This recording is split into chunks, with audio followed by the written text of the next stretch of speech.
тамаддуни башар гувоҳии он аст, ки халқи тоҷик аз давраҳои дури таърихӣ ҳар як ҷашну анъана санаҳои таърихиро бо сомон додани тозакориҳо истиқбол мегирифтанд, зеро ин анъана дар суннати гузаштагони мо рамзи покизагиро бозгӯ мекунад ва ҳангоми оростани ҷашну маросимҳои миллию мардумӣ ҳатман сокинон ҳашарҳои дастҷамъона ташкил намуда ба тозакорӣ мепардозанд. Ин анъанаи негро дар рӯзҳои таҷлил аз ҷашни ифтихории миллат сисолагии истиқлолияти давлатии ҷумҳурии Тоҷикистон кормандони ташкилоту муассисаҳои ҳудуди ноҳияи Вахш дар ҳамбастагӣ бо муассисаҳои коммуналӣ, хизматрасонӣ ва сокинон сомон мебахшанд.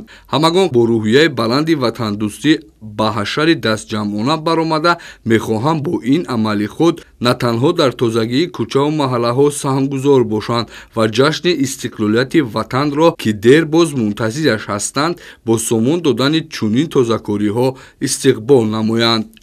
Бахшида ба ҷашни 30 солагии истиқлолияти ҷумҳурии Тоҷикистон, мо кормандони кӯмаки аввалияи санитарии тиббии ноҳияи Вахш корҳои ободкориву санитариву гигиениро ташкил намудем, ки ҳама каса баромада гирду атрофи муассисаро тозаву обод карда истодаем. роҳбарияти мақомоти иҷроияи ҳокимияти давлатии ноҳияи Вахш аҳли сокинони ҷамоати шаҳраки Вахш иқдом гирифтанд, ки чунин тозакориҳоро минбаъд низ идома дода тозагию сарсабзии маркази ноҳияро таъмин ва ҷашни истиқлолу озодии ватанро арзанда истиқбол намоянд. Илова ба ин, дар доираи истиқболи шоиста аз ҷашни истиқлолияти ватан аз ҷониби мақомоти маҳал насби шиору овезаҳо ҷараён дорад.